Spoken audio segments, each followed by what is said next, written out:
Thanks. Well, we're good. Savannah, welcome to Leaders Forum International. I'm your host, Terrass. Today, filling in for Tersh. Tersh is out of town visiting family. He had a family emergency come up. So please keep him in your prayers. If you don't pray, send positive thoughts and positive vibes his way. Let him know you love him.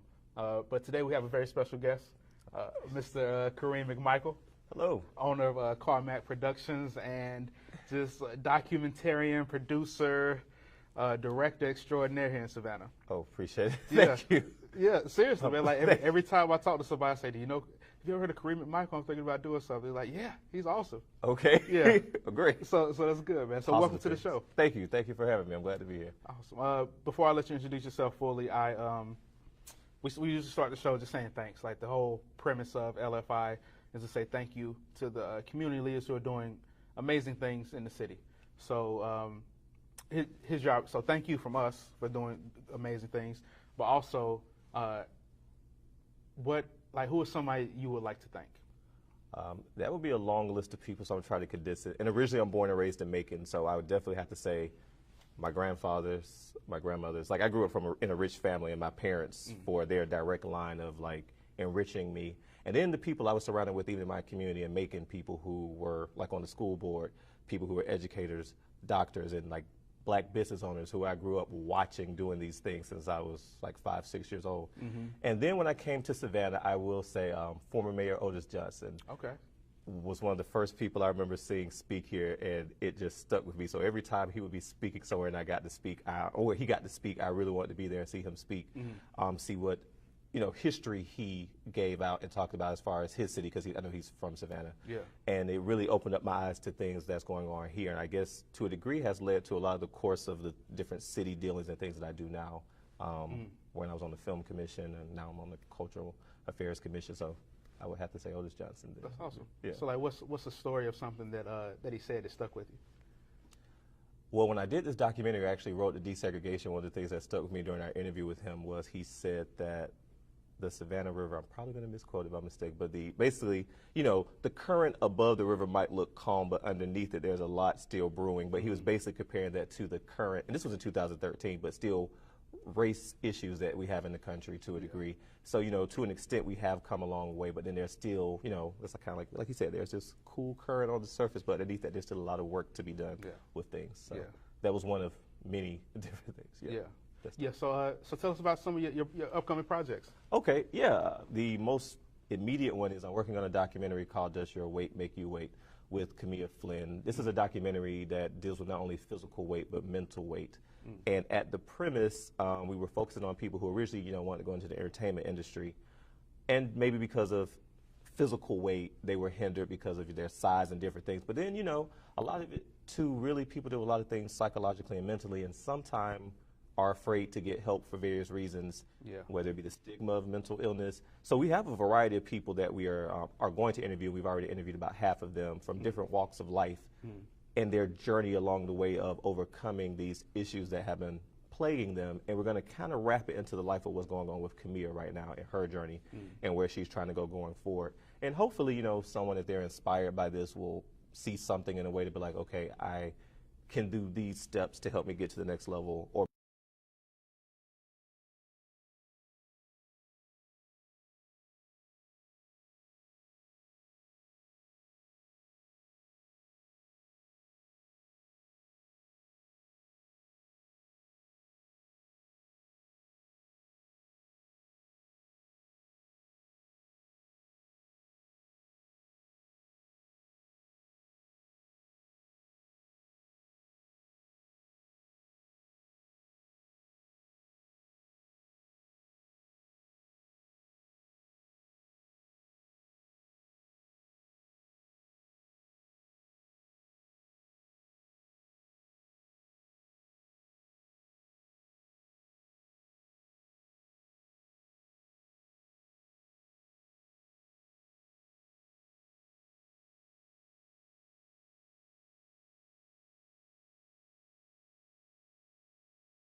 distribute it somehow. Film festivals is definitely a method, but we really want people to feel connected to the different people that we put in the documentary, just because it really is about their walk and their journey and how other people relate and connect to it. Right.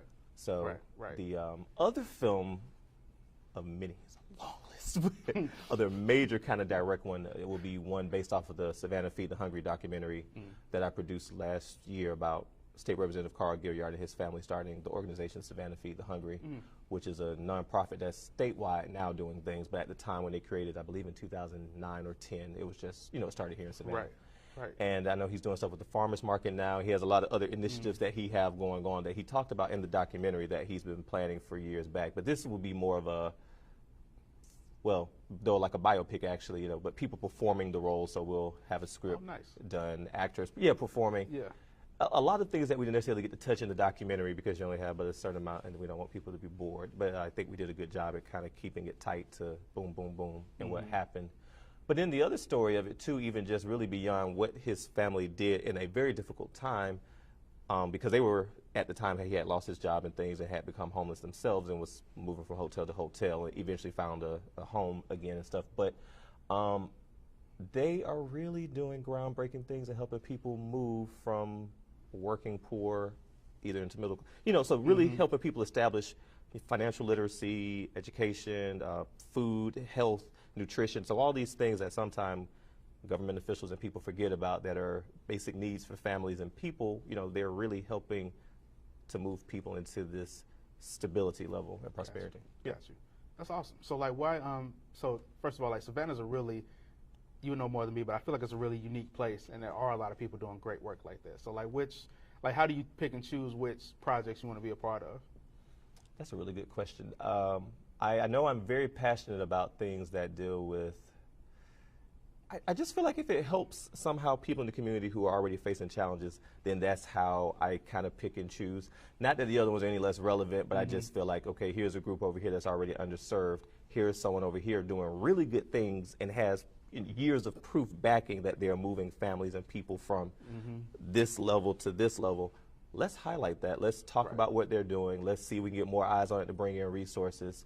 Another one similar, I did a documentary about Coastal Jail Ministries earlier this year, which is about it's a reentry program, but they deal with inmates who come back into society and need job, housing, things of that nature. I know everybody's not a fan of that, but again, I know people who have gone through the system, come back, and then went back into the system because they didn't have anyone advocating for them, supporting them to keep them. And so they go, and a lot of them said it in this documentary, we went back to what we knew because there was no system or any group put in place to really help us. And so again, if I can find ways to put attention to that and give my resources to those type of community projects or community advocates, that's where I base some of my things. And then when it comes to some of my fictional work, though some of it's mostly entertainment, still sometimes too based off of some of my real life situations or situations I've dealt with other people, whether it be friendships or past friendships, business, different things of that nature. Because though they're all stories, you could take something away from it depending on how it's wrote and how it's performed. Yeah. So when was the moment in your life where you said, I want to be a director or producer? Or so what do you consider yourself, or all the above? That's a lot. Actor, producer, I say actor, producer, director, writer, actually really writer more than producing. Okay. I started out just acting mostly, so I knew for a long time I wanted to act, and that was like, I didn't start writing until middle school and into high school, and really didn't start producing or directing anything until, I did some in middle school because we would do these productions every spring at the middle school I went to, but I didn't really take it fully on, or I don't want to say seriously because I did it serious all my life, but college really is because I got the playground to do more. I wasn't, in high school I was in band as well, so band really demanded a lot of my time. What'd you play? The clarinet, the bass clarinet. Okay. All right, I played tuba. Okay. And my wife played the clarinet. So okay, with brass still. Yeah. Oh, that's like, okay, cool. Yeah. Band, fun days. I didn't necessarily want to do music for the rest of my life, but the camaraderie, and I have a lot of stories from band I could tell that I will spare people. Yeah, spare people. So I knew then, and I did drama club in high school.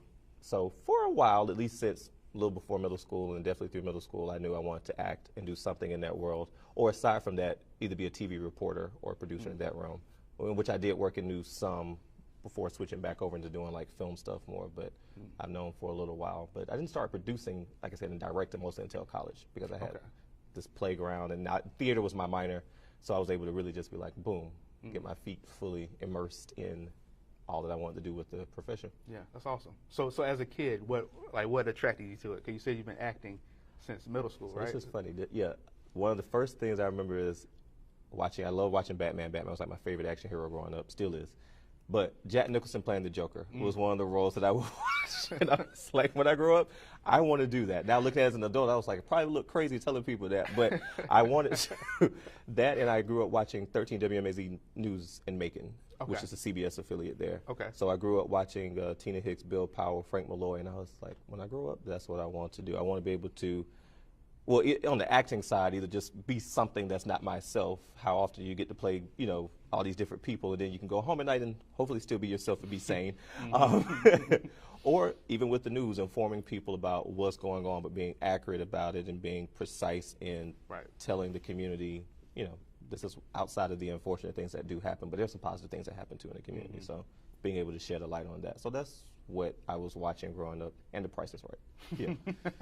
So those are my I've watched that Batman so many times, one with Jack Nicholson. Yeah, see, I know it really is like in that series, like the best one almost. Yeah, you know? Definitely, definitely. What's next? So you have a couple cool events coming up with the Indie Film Festival. Yes. With Savannah State. Yeah, the SSU Indie Film Festival. We're going into our 5th year. Whoo, yay! I feel like that's like a milestone of sorts.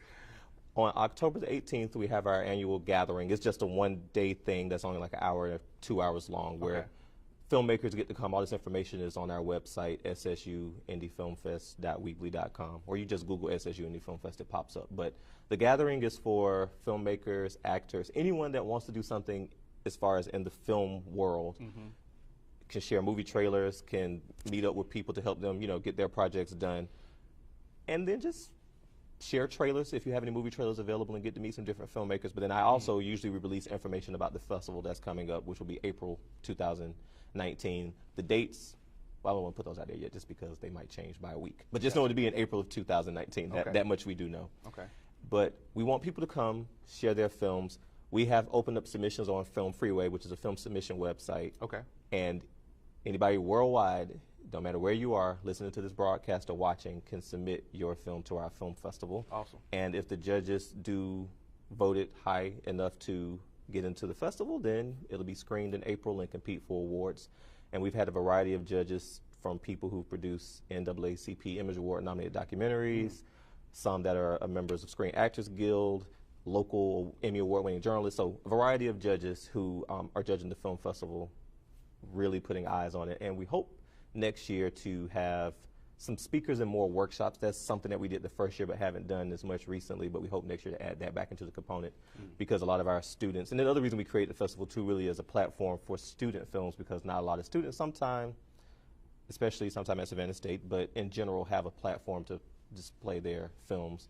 And so the film office really does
colored women coming to this boutique that was white owned, but had to go use, of course, the colored restroom. And I don't want to give away too much of the plot with that. So I'm just going to, that's the premise, though, of it. And a beautiful shot, beautifully performed film. And I'm glad it's been doing well at other festivals, too. But she was the top winner in one category. No, actually the overall for the monetary part of the contest.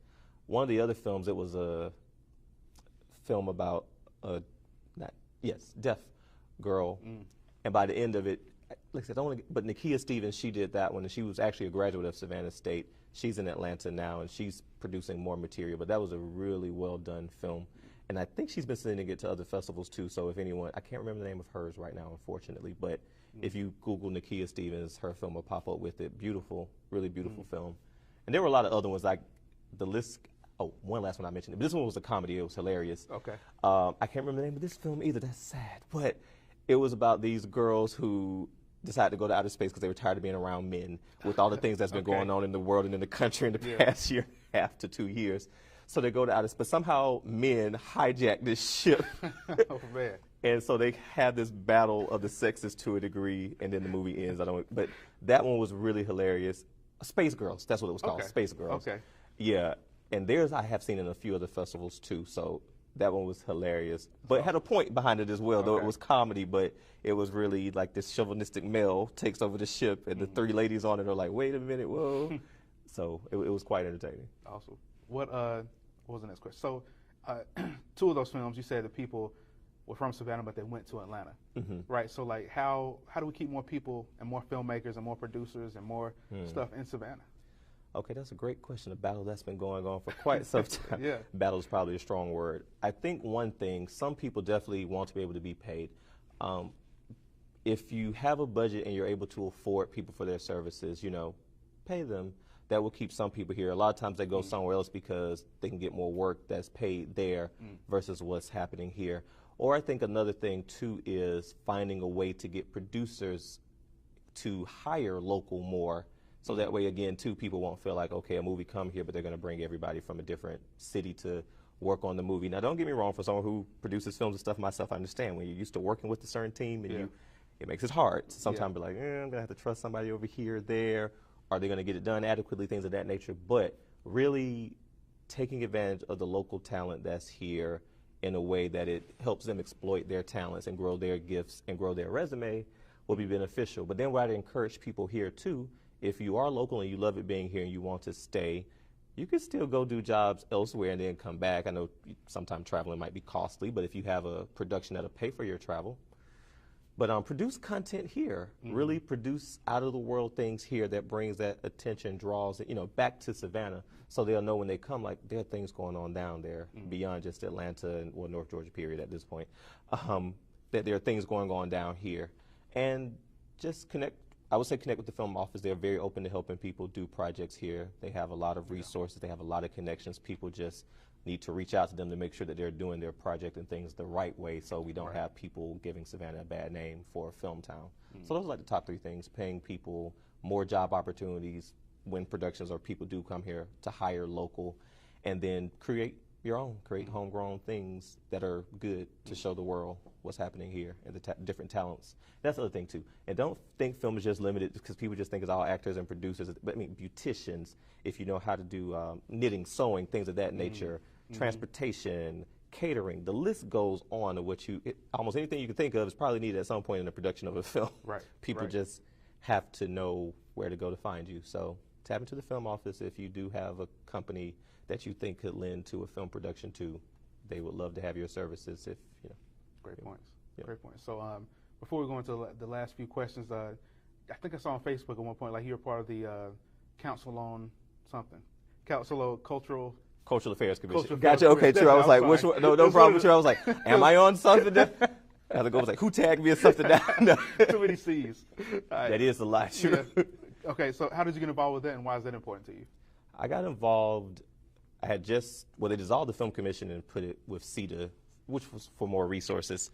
And after I did Step Up Savannah's Neighborhood Leadership Academy class, the arts have always been important for me. For one, I just remember growing up as a child, we had the Douglas Theater that would have programs that I would go to and do things at the Macon Little Theater, I think it's called the Macon Museum of Arts and Sciences or something like that. That's sad, I can't remember. But anyway, you know, all these resources that we had as kids to go play, explore, do things. There were recreation centers. So beyond even the arts, there were other things that people could do if you were a little more athletic or wanted to be more into sports, swimming, all this other stuff going on. So I really wanted to get involved just to find resources to bring to different communities that, again, might not have a lot of resources, open the eyes of the public and somewhat the money to these different communities. I feel like a lot of people, and it's not just here in Savannah, a lot of other cities too, only focus on certain neighborhoods, certain areas. Right. Let's revitalize them. Let's, kind of put them on this pedestal, which is fine. You want to attract tourists and those things. But what about the people who are born and raised here, the people who live here every day who just don't pop in for a year or two and go, right, or even for a few weeks or months or days? What about those people? What do they have that will hopefully keep them engaged and let them know, too, growing up, you don't necessarily have to. Life is full of choices. You could still choose either path, even if you had a quote-unquote good life. But if you're from a rougher side of town and different things, what programs can we implement to show here are options that you can establish yourself into, a career and things going forward other than these other alternatives that a lot of people end up in. So that's really how and why I got involved. I applied for the commission and city council voted on who is approved to be in it. And I guess fortunately I had the resume to back it. I hope that's why. But to bring those resources to different groups of people. Gotcha. I just know even back in my hometown in Macon, similar, they're battling a lot right now with trying to keep certain programs because there is no money and all these things. But there are a lot of people in the community doing a lot of programs already with little to no money anyway. Right. Tap into those people, Yeah. help them grow what they're doing because they're doing the right things to keep those people in their communities, either whether it be off the streets, out of trouble, whatever way you want to look at it. So, yeah. That's awesome. That's awesome. That's all. Yeah, I didn't even know about the commission. Commission. I didn't even know about the commission, so I'm glad you're on there. So, again, that said, like, what does leadership mean to you? Leadership means to me being able to have, I don't want to say authority, but the ability to connect different people from one aspect of life to another, being able to listen and engage to different people that come to the table and being at the table to see what you can do and a team of people with you to grow.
I'm not saying it won't even happen if you're the leader in place, but then you should have the know-how too to be able to readjust and handle that chaos and again say, well, okay, that didn't work, but this is what we're going to do, go on these other steps to get it back in the right direction. So that's what a leadership is, an effective leadership is to me personally. Yeah, I like that a lot. Yeah, you can't be a good leader unless you're first a good follower. So that's very, very well said. So a couple more questions real quick. Sure. No problem. If you had if you could change one thing about Savannah, what would you change? I guess I don't know why this one popped in my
alternatives, but then you might have to worry about your livelihood at the end of the day. What you have worked for when you come home might be gone. Yeah. So there's a lot of variables with that it would be one thing I would love to somehow help make better or combat.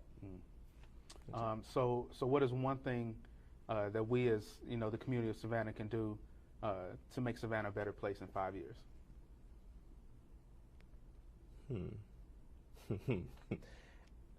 Short term in 5 years, I would say, again, I believe open communications from different walks of life here. In general, I feel like a lot of things are still in their different silos for different variables of demographics that we make up, even beyond race.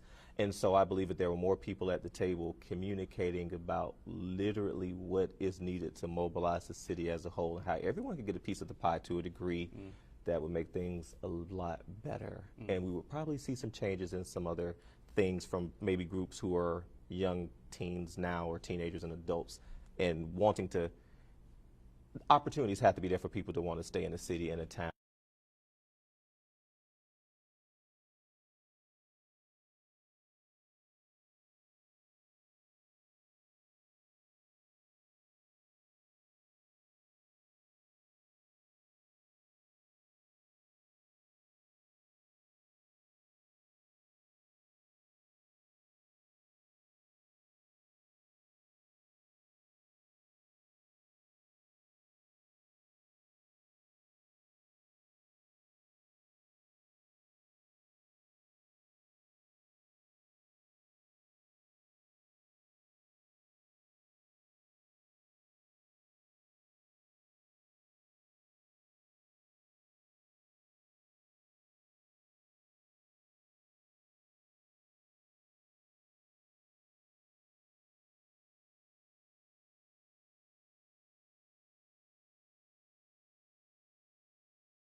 So Awesome.